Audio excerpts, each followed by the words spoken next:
Salut tout le monde, c'est Blue, on se retrouve pour une nouvelle vidéo sur Dragon Ball Super, pour pas changer, c'est le thème du moment, donc voilà. Je me suis dit que ce serait pas mal de faire une vidéo, puisque maintenant la série fait déjà une bonne trentaine d'épisodes, bientôt 34 avec l'épisode qui va sortir ce week-end. Ça serait pas mal de faire une vidéo pour faire le point. Voilà, tout simplement. Une vidéo personnelle, avec mon avis personnel, pour faire le point sur la série. Alors, je me propose dans cette vidéo de vous faire un petit récapitulatif et de vous faire une mise au point sur des thèmes différents, sur 4 thèmes différents, qui seront le scénario, l'animation, la musique, et alors on parlera à la fin de la vidéo du futur de la série, voilà, ce que j'aimerais un petit peu voir à la fin, pour la suite de la série. Alors, déjà, commencer par le commencement et de se dire que moi personnellement, quand j'ai appris que la série allait arriver, c'est-à-dire, je sais plus moi, on était en avril 2015, je pense que c'était mi-avril 2015 qu'on a appris l'information comme quoi voilà, Dragon Ball allait revivre 18 ans après avec une série nommée Dragon Ball Super. Alors voilà, on a les poils qui s'hérissent, on devient fou, on devient malade, certains en pleurent. Moi, je n'y croyais pas, puisque voilà, la première fois que j'ai vu ça, j'ai frotté mes yeux, je n'y croyais pas, je me suis dit c'est pas possible. J'ai regardé la date qu'on était, vu qu'on était on était au mois d'avril, je me suis dit j'ai refait un tour dans le passé, on est le 1er avril, c'est pas possible. Voilà, donc, mais après, une fois ce stade-là passé, on se demande, on se dit, ok, d'accord, nouvelle série, qu'est-ce qu'on va y voir, quelles sont nos attentes, qu'est-ce qu'on a envie de voir, qu'est-ce qui nous prépare, voilà, on a plein de questions, on a eu plein d'envies qui commencent à fleurir dans notre imagination, et voilà, donc on a été, du moins pour ma part, c'est le sentiment qui prédomine et c'est le mot qui va peut-être définir le mieux et que j'ai pu mettre pour certains qui ont déjà vu mes commentaires sur d'autres pages sur l'univers de Dragon Ball. J'avais mis un mot pour déterminer cette série jusqu'à présent. Jusqu'à présent, c'est le mot décevant. Et ben c'est vrai. Voilà. Décevant déjà à plus d'un titre, c'est-à-dire déjà pour le scénario. Voilà, pour le scénario. On s'attendait à beaucoup, et puis finalement, jusqu'à présent, on n'a rien. Voilà, jusqu'à présent, on n'a pas grand-chose à se mettre sous la dent, et surtout une grosse déception, c'est qu'ils nous repompent les événements qui se sont produits dans les films. Alors, avant la série, vous avez 2 films qui sont sortis, Battle of God, qui nous permettait de découvrir Beerus et Whis, et qui nous permettait de savoir qu'il y avait 12 univers différents. Et puis vous avez Freezer qui fait son retour, encore une fois, et dans la résurrection de F. Voilà. Et on pensait qu'après avoir vu ces films, c'était fini. Non. La série démarre, et pour bien nous emmerder, je vois pas le but, mais c'est parce que c'est ça, ils nous repompent les scénarios des films. C'est-à-dire que du 1er au 15e épisode, plus ou moins, on nous repompe tout ce qui s'est passé dans l'épisode Battle of God. Et dans les 15 autres épisodes, on a des petits épisodes entre deux, et puis on nous repompe tout ce qui s'est passé dans la résurrection de Freezer. Alors moi je suis pas contre éventuellement de remettre ce qui a été dit dans les films, mais moi ce que j'aurais aimé c'est que on ait quelque chose d'intéressant, c'est-à-dire que il rallonge les scènes, il rajoute des personnages, que les dialogues soient plus construits, qu'on en apprenne plus, que les combats soient plus épiques, parce que les combats n'étaient pas épiques dans les films, je suis désolé. Dans Battle of God, si vous appelez ça un combat épique, purée, regardez ce qu'il y a dans Dragon Ball Z, c'est pas, voilà. Dans la résurrection de Freezer, il y a un mieux, parce qu'ils se sont rendus compte qu'ils avaient foiré à ce point, à ce niveau-là, donc du coup dans la résurrection de Freezer, ils nous ont fait quelque chose d'un petit peu meilleur, mais c'était pas transcendant non plus. Et donc voilà, non seulement voilà, ils nous repompent, mais il n'y a aucune nouveauté, il n'y a rien du tout. Si encore ça avait été plus épique, on aurait pu se dire « Ah ben c'est génial de redécouvrir ce qu'on a vu dans les films, mais de meilleure manière. » Mais là, ils nous repompent les trucs de moins bonne manière. Parce que c'est plus mauvais dans la série que dans les films, j'ai envie de dire. Ça, c'est encore une fois, c'est un avis personnel. Je vous le répète, cette vidéo-là, c'est une vidéo qui fait la mise au point sur Dragon Ball, mais qui ne reflète que mon avis personnel. Les commentaires vous servent à ça, à me lâcher toutes vos théories et vos avis. Donc voilà, niveau scénaristique, moi je suis déçu. Voilà, la seule chose qui est bien, c'est que entre les deux arcs, vous avez l'entraînement de Son Goku et Vegeta. Mais là encore, je suis déçu.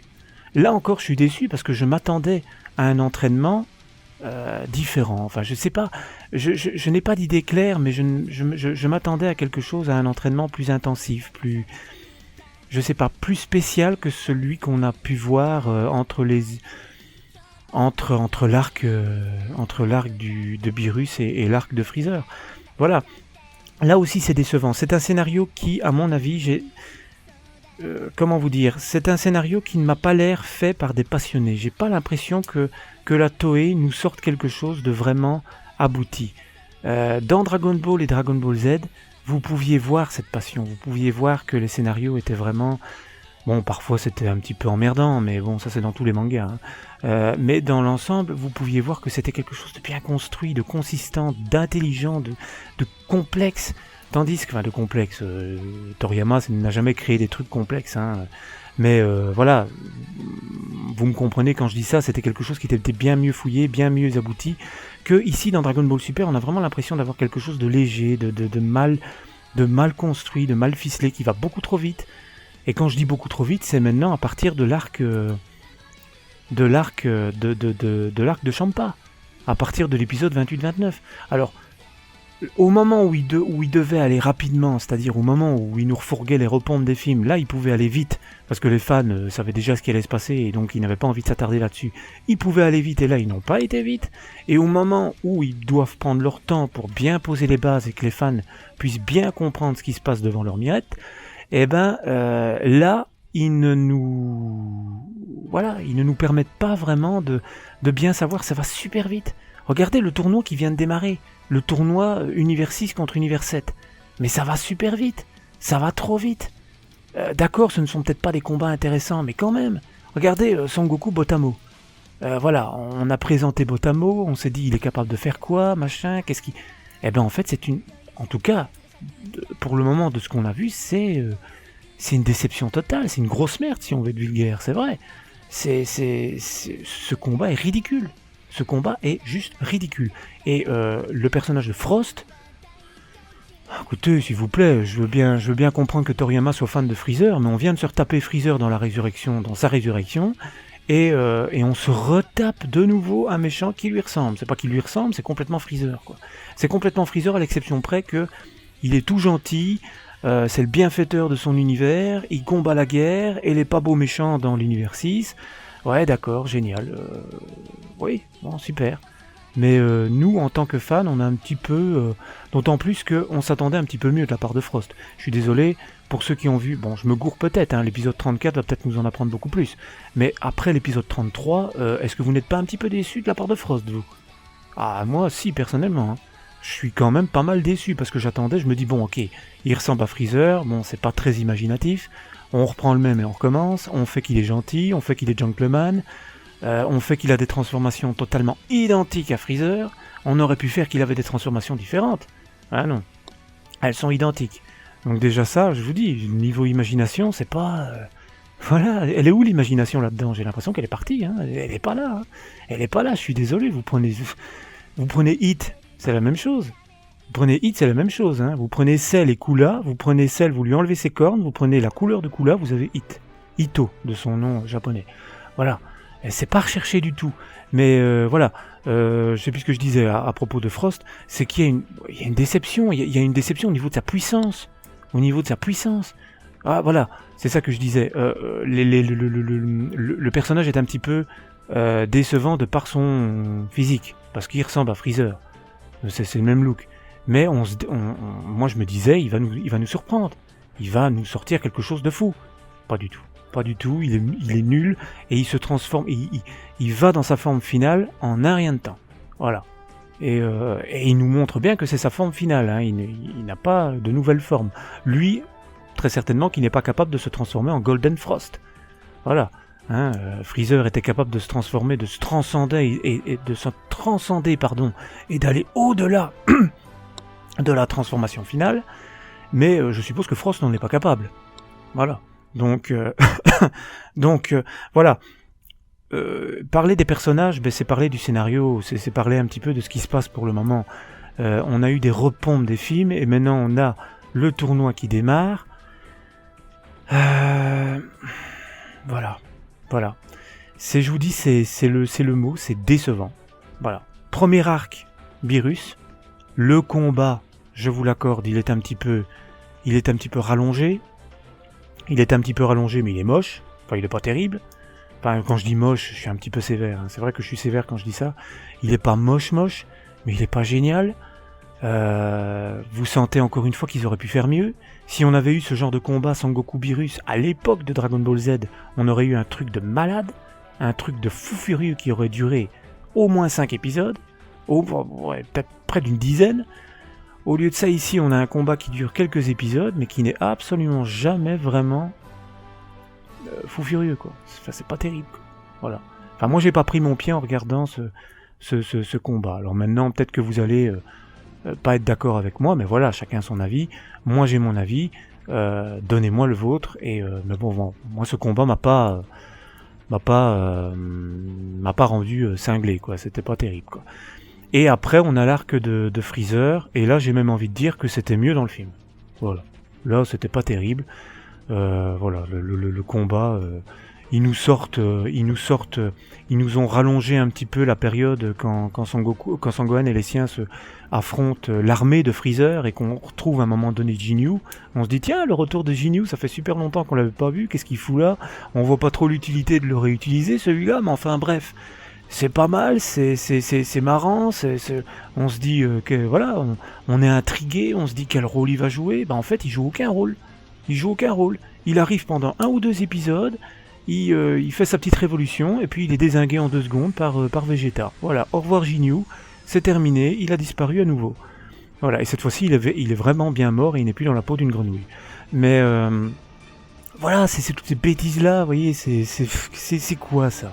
C'est quoi? Franchement, c'est quoi? Donc voilà, je vais pas parler 1 heure du scénario, parce que voilà, décevant pour ce qui est du scénario, même si j'espère que il sera plus consistant dans les semaines à venir. Honnêtement, j'espère. Deuxième thème à aborder pour cette série, c'est l'animation. Alors l'animation, mon Dieu, ça c'est un sujet qui a tellement été abordé. Et quand j'aborde ce sujet, vous devez très certainement vous dire, il va nous dire ce que tout le monde nous a déjà dit depuis le début. En gros, oui. Donc c'est pour ça que je vais pas m'attarder pendant 2 heures sur le sujet. Parce que y a tellement de vidéos, il y a tellement de gens qui ont déjà donné leur avis là-dessus, il y a tellement d'articles qui ont été faits là-dessus, pour dire à quel point c'était moche, à quel point c'était laid, à quel point c'était horrible, et à juste titre, hein, je trouve quand même, à l'exception de quelques épisodes et quelques plans qui étaient très très beaux, très réussis, même à la limite du niveau des films, je suis désolé, quand vous regardez, vous avez quand même beaucoup d'épisodes où c'est vraiment moche. Et pas seulement dans l'épisode 5. L'épisode 5, lui, c'est l'exception. Lui, c'est l'épisode à oublier. Mon Dieu, lui, c'est l'épisode... Alors lui, franchement, j'ai halluciné. Le jour où j'ai vu cet épisode-là, en direct, sur Fuji TV, je me suis dit, mais... ils nous sortent une parodie du film, de l'épisode, et ils vont nous sortir le vrai épisode après, quoi. Là, c'est une petite parodie pour nous mettre en jambe, machin. Je me suis dit, c'est pas possible. C'est pas possible qu'ils nous sortent ça, quoi. Si, voilà, c'était un épisode de Dragon Ball Super, et on ne rêvait pas. Donc voilà, excepté cet épisode-là qui est tout simplement moche, on en a d'autres qui sont moches. On a l'épisode 9 qui est moche, on a d'autres épisodes dans la suite qui sont moches, et en reparlant de nouveau des personnages, au niveau de l'animation, je ne sais pas si vous l'avez remarqué, mais il y a un personnage qui ne prend pas trop cher, c'est Beerus et Whis, par exemple. Ces deux personnages-là, depuis le début de la série, ça va. Hein, ils n'ont jamais vraiment... Bon, c'est des dessins un petit peu carrés, mais jusqu'à présent, on peut pas vraiment dire qu'avec ces personnages-là, c'est burk, c'est moche, c'est... Ça va. Ça va, ça se laisse voir, voilà. On n'est pas dérangé du tout. Mais il y a un personnage qui prend cher, et c'est étonnant, c'est Son Goku. C'est Son Goku, il prend très très cher. Quand vous regardez, non seulement déjà sa personnalité est un petit peu agaçante parfois, parce que le personnage prend tout trop à la légère, et il n'est jamais sérieux, il rigole tout le temps, il est un petit peu lourdingue, et on a l'impression déjà qu'il a rajeuni. On n'a pas l'impression d'avoir un Son Goku post-période boubou. Voilà. On n'a pas l'impression... Vous aviez Son Goku qui était très mature, qui était très... déjà plus... qui était plus mûr dans la période boubou. Et là, vous avez un Son Goku un petit peu branquignol. On a l'impression qu'il a 20 ans, quoi. On a l'impression qu'il vient de sortir de l'adolescence. Il est un petit peu... Voilà. Mais bref, c'est pas le caractère dont je parle, c'est de l'animation. L'animation, il prend cher aussi. L'épisode 5... Voilà. Hein, bon, inutile de dire autre chose. Tout est là. Et puis d'autres épisodes, comme par exemple, il y a pas si longtemps, je pense que c'était l'épisode, je ne sais plus, j'en ai parlé en plus dans les reviews, ça devait être l'épisode 30 ou 31, je ne sais plus, on avait un Son Goku vraiment hideux. On avait un Son Goku hideux, voilà, dans la salle du temps, on a un Son Goku bâclé, on a un Son Goku un peu avec la tête bizarre, on a un Son... J'ai vraiment l'impression que Son Goku prend cher. Outre déjà le fait qu'il est un petit peu branquignol dans la série et qu'on a l'impression qu'il a baissé en puissance et que Vegeta est largement supérieur à lui, au niveau de l'animation, j'ai l'impression que c'est le personnage qui prend le plus cher. Voilà. Je ne sais pas si c'est votre avis, mais j'ai l'impression que c'est le personnage qui prend le plus cher. Voilà, il y en a d'autres qui prennent cher, mais Son Goku, j'ai l'impression qu'on s'acharne sur lui et qu'on fait, je sais pas, que les animateurs se dépêchent de... Ah voilà, moi ça m'a marqué, ça me marque à chaque épisode. Il y a des épisodes où il est vraiment bien, et il y a des épisodes où il est vraiment... Avec Son Goku, c'est tout ou rien pour le moment. C'est en termes d'animation, c'est soit il est vraiment super, soit il est vraiment affreux, moche, burk, quoi. C'est une catastrophe. Voilà, donc au niveau de l'animation, j'en terminerai par dire, par exemple, j'en voyais beaucoup de commentaires de gens qui mettaient oui d'accord, il y en a plein qui se plaignent, mais on devrait être content et reconnaissant que la saga Dragon Ball continue et fermer notre gueule. Je suis pas d'accord, je suis pas d'accord, parce que c'est pas parce que on est fan de Dragon Ball Z et qu'il daigne nous faire une suite à la saga qu'on doit fermer notre gueule et accepter tout ce qu'on va avoir. Je suis désolé, on est là pour donner notre avis parce que c'est quand même grâce à nous que cette saga vit. C'est quand même grâce au fait qu'on met notre mirette devant les télés pour regarder les épisodes et qu'on donne notre fric pour acheter les différents goodies. Donc voilà, moi je suis pas d'accord. À la limite, si on a affaire à vraiment un animé vraiment très très très très très mauvais, très moche, bah alors à ce moment-là, moi je préfère ne rien avoir, vous voyez. Parce que pour le moment, ce qu'on a, c'est pas transcendant et ça ne nous donne limite pas envie de regarder la suite des épisodes. Voilà. Donc voilà, là-dessus, moi je n'étais pas d'accord et je tenais, je tenais à le dire. Donc voilà, pour finir ce thème animation, voilà, décevant une nouvelle fois, scénario décevant et animation décevante, bien que un petit peu moins que le scénario, je dois dire. Animation très moche par moment, mais très belle à d'autres. Il faut aussi le dire, je ne dois pas le cacher et je ne suis pas là, je ne fais pas cette vidéo-là pour critiquer. Hein. Loin de là, je ne fais absolument pas cette vidéo-là pour critiquer l'animé, mais pour faire ma mise au point et pour dire ce que j'en pense et pour dire objectivement ce que j'en pense. Voilà, sans critiquer. Je rappelle que je suis un fan de la première heure de cette saga-là et que mon but n'est absolument pas de la critiquer, loin de là. Mais c'est pas parce qu'on est fan qu'on ne doit pas critiquer. Non, loin de là, on doit justement avoir une critique, mais je dirais constructive. Et c'est ce que j'essaye de faire. C'est ce que j'essaye de faire jusqu'à présent. C'est-à-dire, c'est d'émettre les points négatifs de la série, et mais de quand même relever les positifs. Je suis d'accord que là-bas, du côté du Japon, il y a une pression folle qui est mise sur les animateurs et que ce n'est pas évident tous les jours. Mais j'ai envie de dire, s'ils ne sont pas capables d'assumer une nouvelle série, un nouveau manga, pourquoi le font-ils ? pour le pognon, d'accord, ça on est tous d'accord là-dessus. Mais voilà, je veux dire, à un moment donné, il faut fournir du bon travail, parce que qu'est-ce qui va se passer si la série continue comme ça, continue à nous donner des épisodes parfois moyens, parfois beaux, parfois très très très moches. Qu'est-ce qui va se passer? C'est que les gens vont partir. C'est que les gens ne vont pas regarder la série, c'est que les gens vont commencer à ne plus acheter les goodies. Et qu'est-ce qui va se passer? C'est que la série va mourir et on va revenir au point de départ. Donc soit ils essayent de faire du bon travail, soit ils arrêtent là, parce que voilà, je ne suis pas au point de vous dire qu'ils devraient arrêter, loin de là. Mais bon, voilà, il y a un minimum quand même, quoi. Troisième thème à aborder, parce que je vois que ça fait quand même déjà 20 minutes que je suis occupé à vous parler de la série. Troisième thème, et là j'aborde le thème positif. J'aborde le thème positif de la série, le thème qui m'a vraiment beaucoup plu et qui me plaît toujours énormément, c'est le thème de la musique.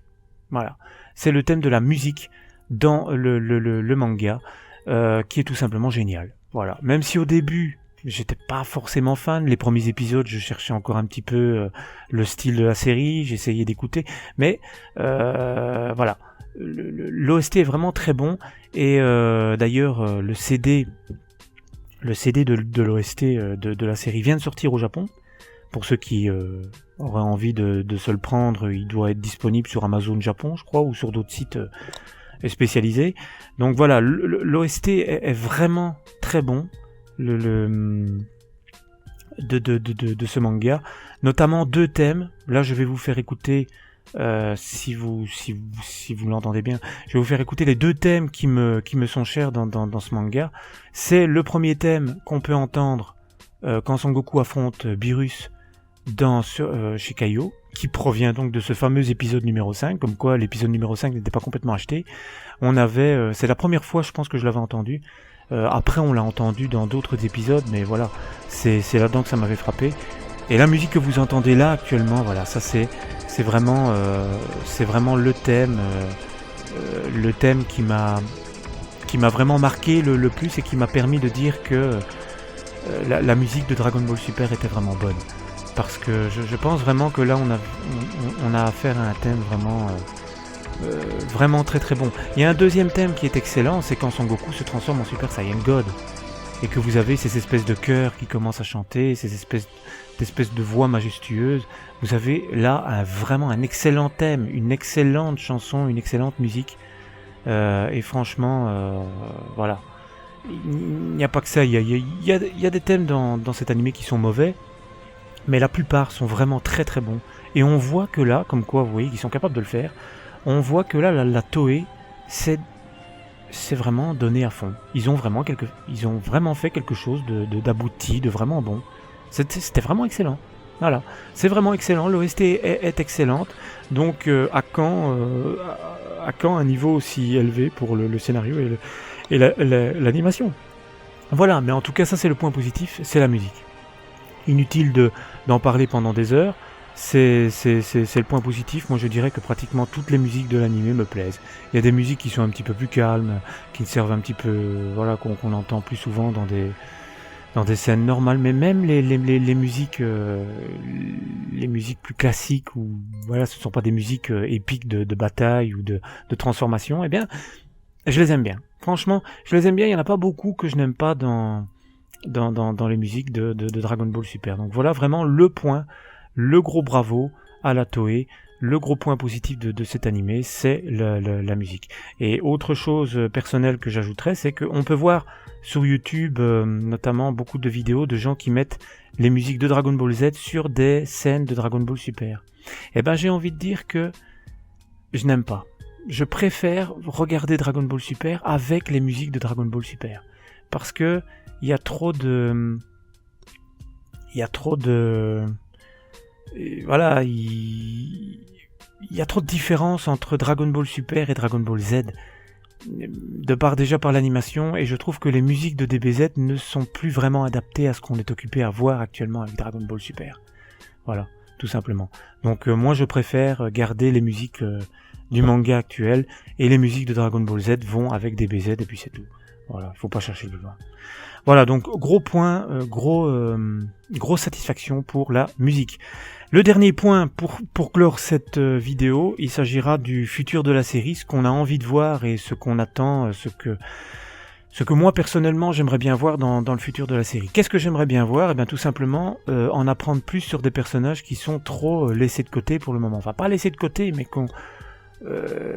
pour lesquels on a énormément de questions et puis finalement on n'a aucune réponse. C'est-à-dire par exemple Whis et Vados. Puis Beerus et Champa aussi. On aimerait bien en savoir un petit peu plus parce qu'on sait pas grand-chose. On aimerait vraiment bien savoir d'où viennent Whis et Vados. Pourquoi, quelles sont réellement leurs capacités. Voilà, on aimerait bien savoir tout ça. Je pense que c'est légitime et j'espère que dans le futur de la série, on le saura. On aimerait aussi de nouveaux personnages charismatiques. Un nouveau gros méchant. Bien badass. Un truc qui arrive et qui nous fasse... qui nous fasse rêver, quoi. Un méchant qui arrive et qui nous vende du rêve. Voilà ce qu'on attend dans le futur de la série. Un gros méchant bien badass, ou une grosse méchante, hein. Je ne dis pas ça... ça c'est pas... je suis pas sexiste en disant ça, mais c'est parce que la plupart du temps c'est des méchants qu'on a dans la série, donc voilà, on est habitué à ça, donc bref, on attend un être capable de nous faire hérisser les poils, de nous donner des étoiles dans les yeux, un truc de fou quoi, qui oblige les Saiyans, qui oblige les dieux de la destruction à se surpasser, à obliger Son Goku à avoir une nouvelle transformation. Voilà, c'est ça le futur de la série, c'est ça qu'on veut. Finalement, j'ai envie de dire que pour faire de Dragon Ball Super une bonne série, on n'a pas besoin de grand chose, on n'a pas besoin de se compliquer la tâche. Un bon méchant, de bonnes transformations, ça pourrait déjà permettre quelque chose, et une bonne animation, ça pourrait déjà nous permettre d'être content, voilà, tout simplement. Donc moi, à ce niveau-là, je suis pas trop difficile, mais c'est vrai que j'en attends plus de beaucoup de personnages, quoi. Voilà, j'en attends plus notamment de Kiabe. J'en avais déjà parlé, j'en attends plus de lui parce que voilà, tout simplement, le pauvre pour le moment, il n'est pas capable apparemment de se transformer en Super Saiyan. Alors j'espère qu'il en cache. Qu'il en a sous la pédale et qu'il a des potes secrètes, qu'il a quelque chose derrière. Parce qu'imaginez si le pauvre petit gars, il est pas capable de se transformer en Super Saiyan, qu'est-ce qu'il fout là, le pauvre ? Qu'est-ce qu'il fait là ? D'accord, Sangoku va certainement le prendre sous son aile et va lui apprendre comment se transformer en Super Saiyan ou machin. Parce qu'on voit très clairement que Kiabe est un gentil, il est pas un méchant. Ou alors il nous cache son jeu et par exemple, on pourrait imaginer que Kiabe est le Super Saiyan légendaire. Ça, on peut imaginer. Mais je ne pense pas. Parce que sinon, il n'aurait pas été si étonné en voyant Son Goku se transformer. Je pense que Kiabe, il n'a aucune transformation. Et donc, j'ai envie de dire, il a aucune utilité dans la série pour le moment, quoi. Donc, vous voyez, c'est ça. On voit des personnages qui sont au départ intéressants. Et puis, quand on voit ce dont ils sont capables, on déchante très vite. Donc, voilà ce qu'on attend pour le futur de la série. C'est-à-dire... plus de détails sur les personnages, un méchant bien badass, et puis surtout aussi un but pour les Super Dragon Ball. Un but pour les Super Dragon Ball, s'il vous plaît. Parce qu'elles sont là, elles sont géniales, on nous dit ouais, elles sont super puissantes, on sait faire beaucoup plus qu'avec les Dragon Ball de l'univers 7, elles sont aussi grandes qu'une planète, mais elles sont aussi inutiles qu'elles sont grandes, pour le moment. Donc c'est pour vous dire. Pour le moment, elles ne servent que de